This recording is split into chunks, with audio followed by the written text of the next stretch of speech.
Hey, shalom, shalom. Legisika halayim, wahawadla, Yahweh Hashem Yahushai, Hashem Kodash. Double honors the apostles and elders of great milestone and do well. Peace and blessing to the Akim will have pushed this truth to the four corners of the earth. Alright? So I come up here, I was eating something first now. I was saying this guy preaching on the right side. And that Jehovah Witness on the left side now. Remember the scripture in Esdras. They talk about, you know, when you're going on the straight path and you have fire on one side and water on the next. You understand? All these different obstacles. Really and truly, things like all these branches of Christianity. Like this Christian on this side and the Jehovah Witnesses, who actually is a branch of Christianity.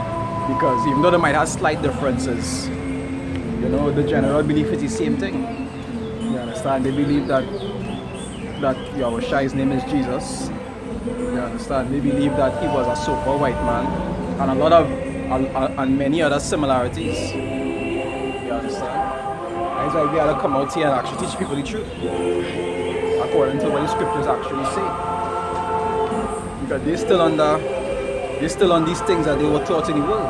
That's even why you'll see the apostles always say, don't say Jesus. If you're saying it, say well, who the world is called Jesus, and you tell them what his name actually is in the Hebrew. You understand? Because that is the kind of vibration you have to push out. When you tell somebody Jesus, the first thing you're thinking, the picture in their head is a white man, a so-called white man. You understand? But if we had to teach them out here what his color was, if we had to teach them how he actually was, we also had to teach them what his name really was also. You had to teach them everything about him. Not just how he used to look. Everything about him. In fact, he's an austere man. You understand? You had to teach everything about him. He was from the lineage of Judah, which was the lineage of the Hebrews. So he had a Hebrew name. Right? All these things you had to teach the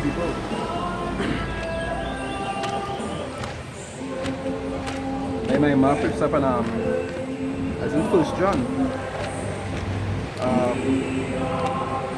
think it's 1 John 5.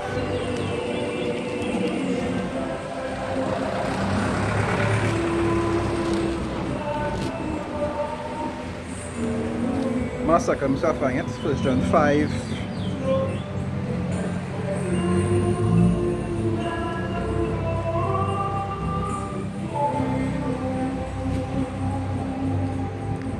First John 5, I'll start from 9, right? It say, yeah man, morning. 1 John 5 verse 9. It say, if we receive the witness of men, the witness of the Most High, Yahweh, which is, you know, is the Most High's name in Hebrew and Yahushai, his son's name in Hebrew, right? The witness of the Most High is greater. It say, for this is the witness of the Most High, which he had testified of his son. You understand? Verse 10, it say, he that believeth on the Son of the Most High had the witness in himself. It say, he that believed not the Most High had made him a liar, because he believed not the record that the Most High gave of his son. And that record goes back to what? That record goes back to the kind of man he was. Because when you watch these movies, they show you like this. I like to portray the Messiah like he was a soft man. Everything love. I said love. You understand? But the record of how he was what an austere man. He beat men in the temple. You understand? When Peter was rebuking him for telling him what it is he had to do, Peter was rebuking him, but he said, get behind me, Satan. You understand? He was a hard man. He was a man. He's not like these men that they like to portray in society today. He was an actual man, manly. Scripture even tell you what, a effeminate shall not enter the kingdom. Men supposed to be like men. You understand? And that is a record of him. The record of how he was, how he used to look. Because the scriptures tell you how he used to look. Say he had woolly hair that was like, well, that was white. He had white gray hair, and it was like wool. You understand? In texture. He had dark skin. You understand? That is a record by itself. So is his name not also a record? Because it say what? He was a Hebrew.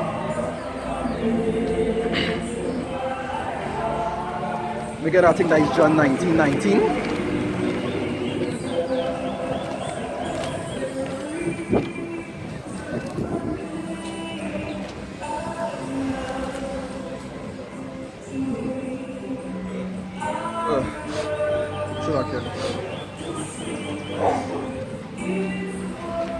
Sneeze, I want to sneeze in a so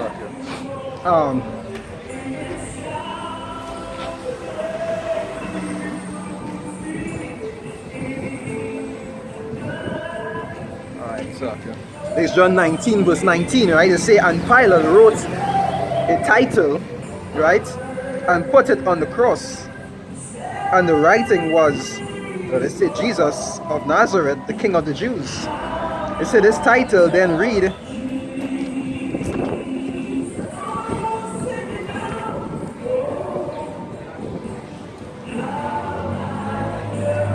I'll read it verbatim, right? As written, I'll read it verbatim. It's the King of the Jews. I say Jesus of Nazareth, King of the Jews. It said the title, then read, many of the Jews, for the place where, well, I like to say Yahushai, because that's his name, right? Where Yahushai was crucified, was nigh to the city, and it was written in Hebrew and Greek and Latin. So okay, this sign keep falling down. Why you say it was written in what? In Hebrew, in Greek, and in Latin? Because that was the languages that was spoken around that time, right? But the languages that was spoken around that time, but he was what? He was a Hebrew man. The scripture tells you he was from the lineage of Judah.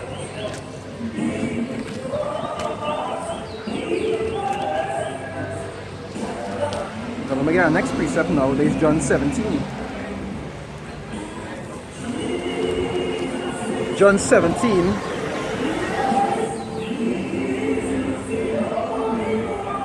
John 17 verse 6, right? It says, I have manifested thy name unto the men which thou gavest me out of the world. And that name we just use is what? Yahweh, which is the Most High's name, and Yahushai, which is his son's name. What did it say? It say he manifested unto the men that were given to him out of the world.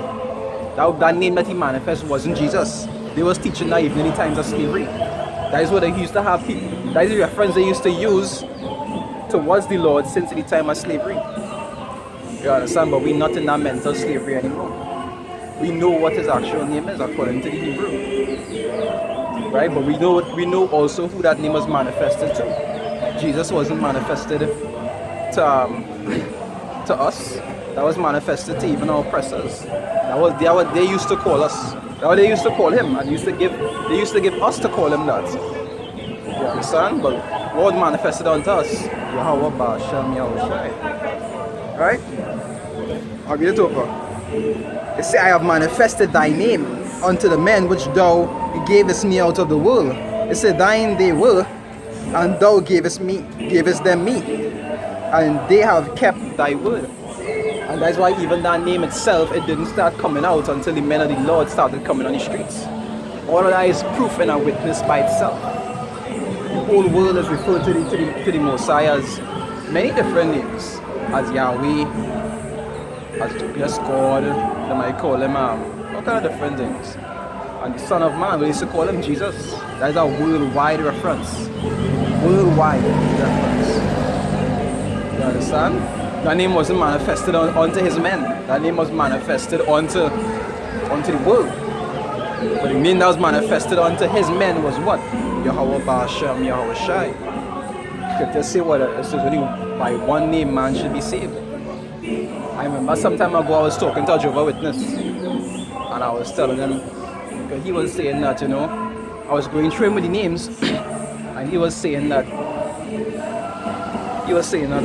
but I don't want to get it wrong. He was saying that, in this language they just call him this, and in that language they just call him that.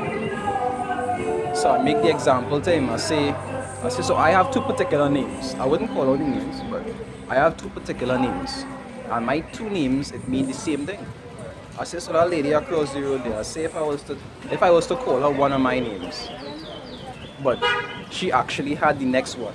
Should she answer just because two of them mean the same thing? No, it don't work that way. It's like seeing something important and they call it significant. It's similar, but it's not the same thing. You understand? It's not just because it means the same thing that means it's okay to call them that. Scriptures say what? There's one name under heaven. And that'll show you even in translational situations. Like you might use Google Translate. And Google Translate will tell you, you would write out something, you write out a short sentence in Google Translate. And you will put down the name. They will translate everything for you besides the name. They would say the name exactly how it is. Because a name doesn't change. It doesn't matter what language you use, a name doesn't change. You understand? It does not change. If a Chinese name is Wang Fai, you understand? In English, his name is Wang Fai. If a Spanish man name is Jose, in English it's Jose. It's not Jos. You wouldn't call him Just. Jose. A name does not change. But our people like to do. They like to use different methods to change the Lord's name. Say, alright, it mean in this language it means this. And in that language it is pronounced no. A name does not change. And you will see even the brothers that have all over the world. The brothers all over the world that has preached this name. They don't change it because in a different language. I listen to men from areas like Puerto Rico and Mexico preach already, and they will speak in Spanish. But you know those the one difference that you will hear in everything that they're saying, Yahweh Hashem Yahweh Shai. No matter what language they're preaching in, they'll always tell you his name in Hebrew. His name does not change. You understand? And that's why the elders always pushing on the vibration, whereas they should never practice changing the name. If people saying Jesus, you tell them who the world calls Jesus, but his name is actually what? Okay, you understand stiffly for that name. So there's a sign, I gotta stand for the sign, yes? The sign keep going all over the place. You understand? You gotta stand stiffly for that name. You can't stand stiffly for a reference. The whole world is using a reference. If the world using a reference and you using a reference, what's the difference? You gotta stand stiffly for that name. For the name of the Lord. You gotta profess the name of the Lord. You understand? Because when you go out there talking about Jesus, like the setup I had the other day, with the poster. I had you'll see the news what I was talking about. You see the public poster where they say, yo, Shai is coming. But we know all them things are set up. You understand? But if it was writing up Jesus is coming, nobody would have a problem with that sign. That sign would have been widely accepted. Why? Because it's the norm in society.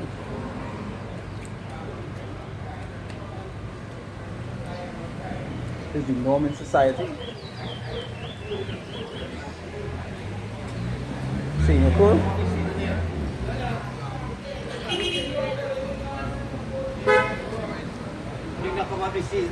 Huh? You understand? That name would have been what accepted because it's the norm in society. But we is not the norm. You understand? Nothing we do is the norm. The things we follow is not the norm. The things we believe is not the norm. And the names we call upon also is not the norm. You understand? We different in almost every way.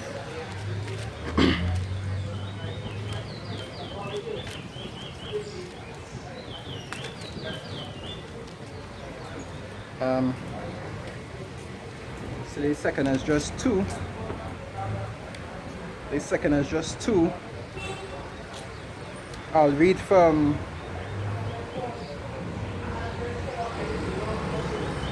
second is just 2, I said from 42, right? They say, I Ezra saw upon the Mount Zion a great people. They say, whom I could not number, and they all praised the Lord with songs. And in the midst of them there was a young man of a high stature, taller than all the rest. And you know who that refer to? Yahushua Mashiach, right? And upon every one of their heads he set crowns, and was more exalted, which I marveled at greatly. You understand? Because he is our head, he's above us. Yes, and he has more glory than anybody else, except the Most High himself. Right? It says, so So I asked the angel and said, Sir, what are these? He's seeing the vision, but he wants to know what is going on. So he asked for a little breakdown. He said, He answered and said unto me, He said, These be they that have put off the mortal clothing and put on the immortal, and have confessed the name of the Most High. And that name that was confessing wasn't Jesus. That name that was confessing wasn't Yahweh or Yahushua or none of them. You understand? That name that was confessing is what? Yahweh Ba'Shem Yahushai. Different to the things of the world. You understand? Different to the things of the world. Right. And I've confessed the name of the Most High. Now are they crowned and receive palms. So they have a reward for doing that, for standing stiffly for that name. Because in the time to come, when I pray to kneel down and say Jesus or beheaded, they wouldn't be talking about Mashiach. They'll be talking about the seizure Bourget. You understand? The Serapis Christos. That's what they'll be talking about. But we just go under the vibration of who? Yahweh Ba'Shem Yahushai.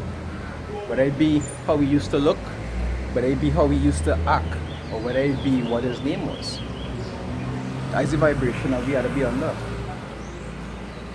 And he talk about standing stiffly. Why? Because the scriptures say you had to go through affliction. All the hardship that we had to go through, not just standing for the name and like, yay, everything normal, I had this, I had that. But there's also a lot of hardship you had to go through in this truth also. A lot of affliction. A lot of affliction. But we know this is how the Lord chooses for us, you know, to make our robes white, to purify us for that time. Right? And we had to deal with it accordingly. All these things are light compared to the rewards that we're going to receive. You know, we'll get to that. Today, Hosea. No, I don't think it's Hosea, it's Micah. So back here. I believe it's Micah, sorry. Micah 7 verse 9. Right? This is Micah 7 verse 9. It say, I will bear the indignation of the Lord because I have sinned against him. And I ready what we're going through right now, because we know that before we came here into slavery, you know, we was in some wicked stuff. You understand? Idolatry, you know, and all kind of, you know, Jake was doing some real off things. So right now we answering for all these wrongs that we was doing in the past. And we had to deal with this affliction because why? We deserve it. But at the same time, you know, this is how the Lord purifying us for that time. This is how the Lord purifying us for that time.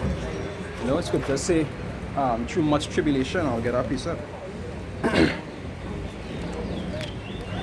You know, all this is part of the system that we gotta go through. Whether it be affliction, financial, whether it be affliction with family, wherever the case may be, we know that these things we had to go through. You gotta bear that indignation. Right? You can buy. Yeah, right. You need one. At home? My mom's. So there's Acts 14. Acts 14 verse 22. It says, confirming the souls of the disciples and exhorting them to continue in the faith, and that we must through much tribulation enter into the kingdom of the Most High. And that is what we had to go through. We had to go through much tribulation, affliction. You know, there's a part of the journey. Because if it was that easy where you could be rich and serve the Lord and everything comfortable and nothing had happened to you, then it wouldn't be a trial. It wouldn't be a challenge. It would have nothing difficult. Everybody could do it. We don't have much people. It's like I talk about in Mark 4. We talk about the sower. We don't have much people could go through all these different things. They talk about they that will fall by the wayside. You understand? Those that when they start to suffer persecution, you know, they become offended and so forth. All these things is trials that you had to go through while trying to be of the Lord. That's why scripture even saying wisdom of Solomon. It says it would be strangers to the salvation. Because it's watching these men going through all this hell, people talking down to them, they're going through this problem and that problem. And every week they're still making sure and do what it is supposed to do. And when that time come that they actually get it blind and everybody else don't, everybody gonna be like, but these men didn't hardly even have money to buy car. You understand? Then didn't own no house. They didn't have nothing. And look at them now. You understand? Them is the heads of Israel. And that is what we're hoping for. You understand? To be the heads in that time to come, to receive salvation, to escape the destruction. All these different things that come in with it. You understand? It's escaping the destruction alone. It's a blessing. So the kind of things that the Lord going and bring upon this place. I was thinking when I was coming up in the taxi.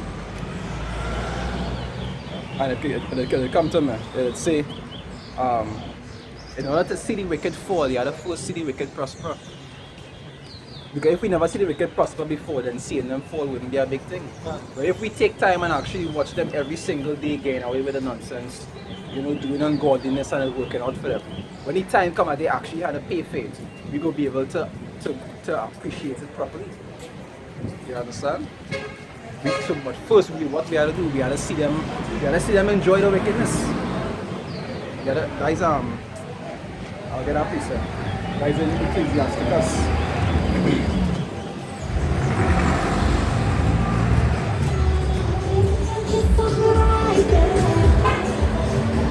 Ecclesiasticus 19. No, Ecclesiasticus 9. Ecclesiasticus 9 verse 11, right?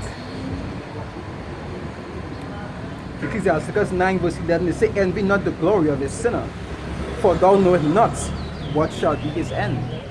So when you see all these people enjoying wicked things, do envy them. You see, to talk about in Job, they say he was envious at the wicked until he found out what was the latter end. Just paraphrasing.